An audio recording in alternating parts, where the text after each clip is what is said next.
बच्चों, आप सभी का दिव्य दीप चैनल में बहुत बहुत स्वागत है ना। और पिछली बार हमने बाबुल की मीनार के बारे में पढ़ा है ना।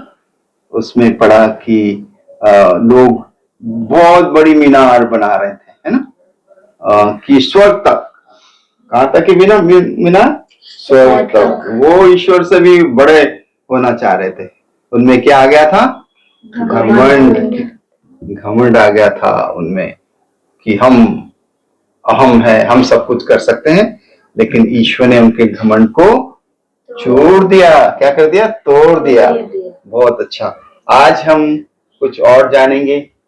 बताइए। हाँ जी। आप हमको किताब राख के बारे में बता सकते हैं? बिल्कुल। हमने देखा कि नूह की संतान के बाद में जो पीढ़ियां हुई अंतिम छोर पर, वो इब्राहिम की पीढ़ी और उनकी वंशावली के बारे में हम जानकारी लेंगे ना। प्रभु ने अब्राहम से कहा, अपना देश, अपना कुटुंब, अपने पिता का घर छोड़ दो और उस देश जाओ जिसे मैं तुम्हें दिखाऊंगा।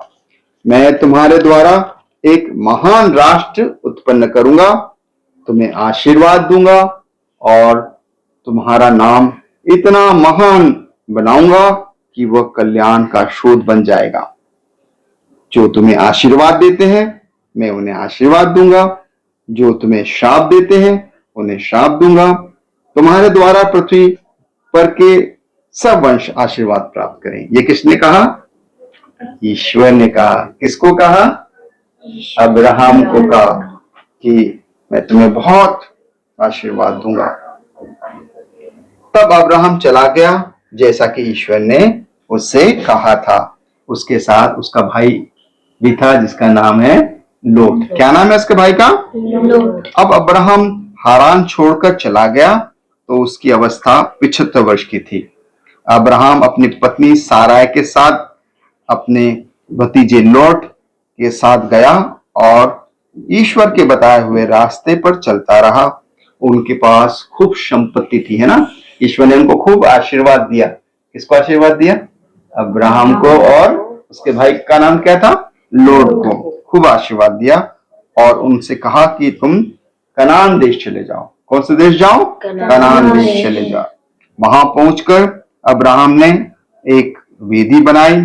वहां पर वो बैठ करके उसने प्रभु की स्तुति की और ईश्वर के को बलि चढ़ाया, क्योंकि ईश्वर ने उसको क्या रास्ता बताया, है ना। और इस तरह अब्राहम अपना एक नया देश बनाता है, एक नया पड़ाव बनाता है और वो कहां बढ़ता है? आगे बढ़ता है। किसके आशीर्वाद में आगे बढ़ता है? ईश्वर के आशीर्वाद में।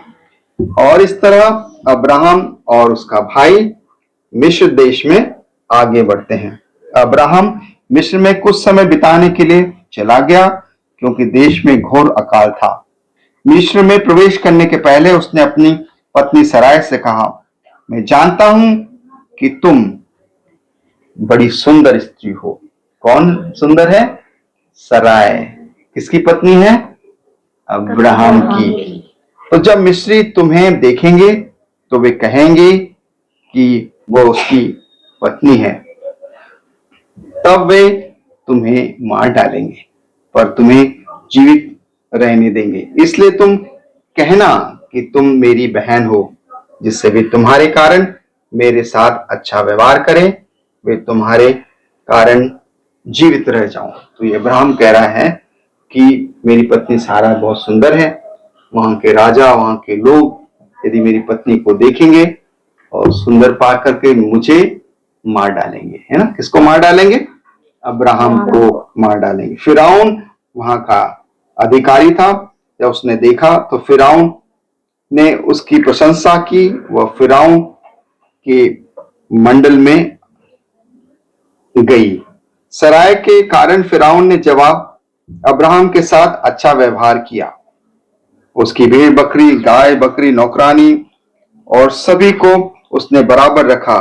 परंतु अब्राहम की पत्नी के कारण प्रभु ने फिरौन और उसके परिवार को विपत्ति में डाल दिया। किसको डाल दिया? फिरौन और राजा को क्या किया? विपत्ति में डाल दिया। तब फिरौन ने अब्राहम को बुलाया और उससे कहा, तुमने मेरे साथ ये क्या किया? तुमने अपनी पत्नी साराय को अपनी बहन क्यों बता दिया? इसलिए मैंने उसे अपनी पत्नी बना लिया। वह तो तुम्हारी पत्नी है। उसे लेकर यहां से चले जाओ। फिरौन ने अब्राहम के विषय में अपने आदमियों को आज्ञा दी और उन्होंने उसकी पत्नी और उसकी सारी धनपत्ति के साथ उसे विदा कर दिया। किसको विदा किया? अब्राहम को विदा किया और वहां से वो चले गए। तो ईश्वर की आशीष में हम जिए, ईश्वर के वचन को सुने, ईश्वर के मार्ग पर हम चलें और उसका धन्यवाद करें, है ना। सबों को बहुत बहुत धन्यवाद। सबों को आशीष मिले।